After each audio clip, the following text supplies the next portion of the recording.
Hi guys, because this topic is so important, I think it's good to have a review or a brush up on paragraph writing. We're going to talk about formatting and content of a paragraph in particular. So what does a standard paragraph look like? Well, it should look like this paragraph here that you see. It's a collection of anywhere between 3 to 10 sentences. It starts with an indent, a little space at the start of a paragraph between 5 to 8 spaces. Okay, has a topic sentence, supporting sentences, and generally a conclusion sentence. So with that in mind, let's just think about formatting itself, how a paragraph appears, in other words. Which paragraph that you see here, A or B, is in standard formatting? So in other words, which one is correct? Well, paragraph A is definitely non-standard, and paragraph B is in standard formatting. If we take a look at paragraph B, first of all, it's correctly indented. Again, this is one touch of the, or one press rather, of the tab key, TAB, or 5 to 8 spaces using the space bar. Also, please notice there's only one space after the period or the full stop between the sentences, only one space. It's kind of old style to use two spaces. So notice one space here. Okay. And also, if you look at paragraph A, this student here pressed the return key after each line. So if you notice there, after language, after friends, after other, the student hit the return key. So this is actually a Japanese style, and it's not standard style in academic English. So make sure that your sentences are connected, okay? As we mentioned in class, in high school you probably learned this model of a paragraph, a hamburger model. You have your topic sentence and your conclusion sentences as your buns, and then the majority of the hamburger consists of supporting sentences, and this is where you get your facts, statistics, or other examples. In high school, you probably learned this structure where you write some type of agree or belief statement. For instance, I agree with the opinion for several reasons. And then you use linking words such as first, second, and third. You add your content in the middle there. And then your conclusion sentence basically either repeats your topic sentence or just has this type of statement. In conclusion, for the above reasons, I agree. So this is not incorrect. It's just basic English. It's high school style English. And as one of the exam markers,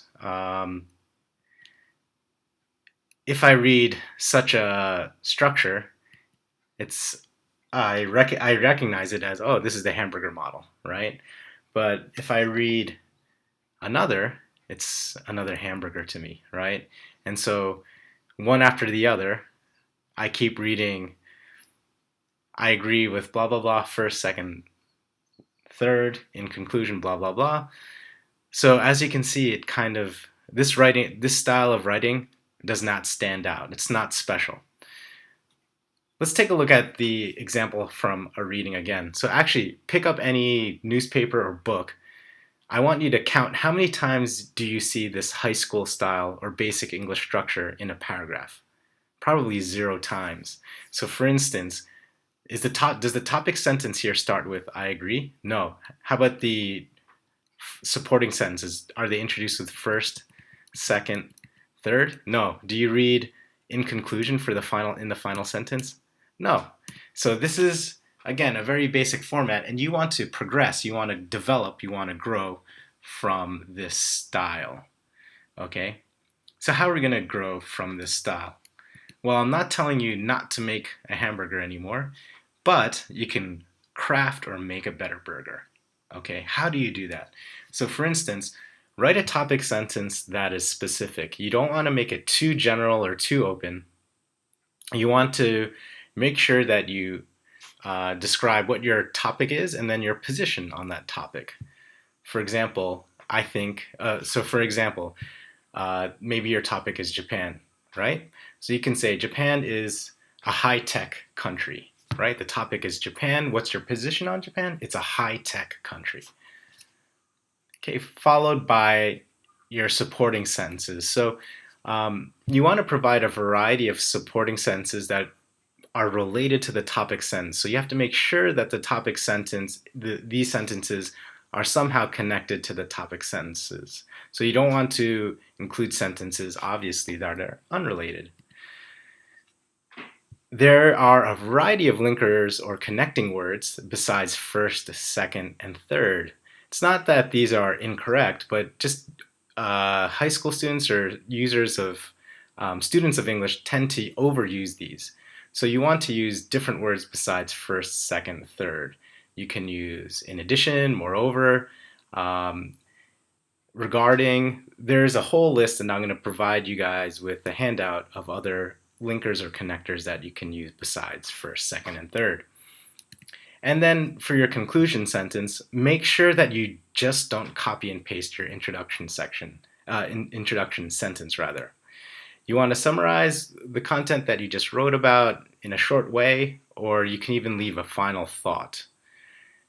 However, yes, again, just don't copy and paste your topic sentence. It's a sign of lazy writing, honestly. So, I know you guys have been working on a paragraph for homework. I highly, highly suggest that you check out some handouts from this week that go over in detail the basic paragraph format, as you see here on the left. And if you're curious about topic sentences, I know some of you have asked me about advice about your topic sentences, if they're good. Some of you were just a little confused about the topic sentence task from last week.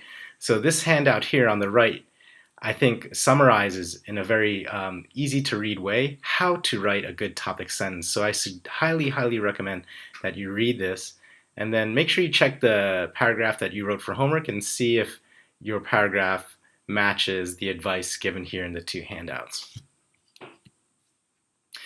For this week's Zoom task, please read. There are 6 sample paragraphs here written by some students.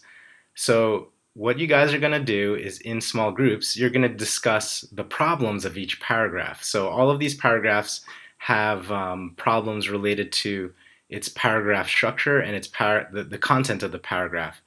By the way, no spelling or grammatical errors, so don't worry about that. And in your group, you're going to have to point out what the problems are of each paragraph. So make sure you read these paragraphs carefully so you can discuss in detail when you're in Zoom. That's it for this week. See you on Friday.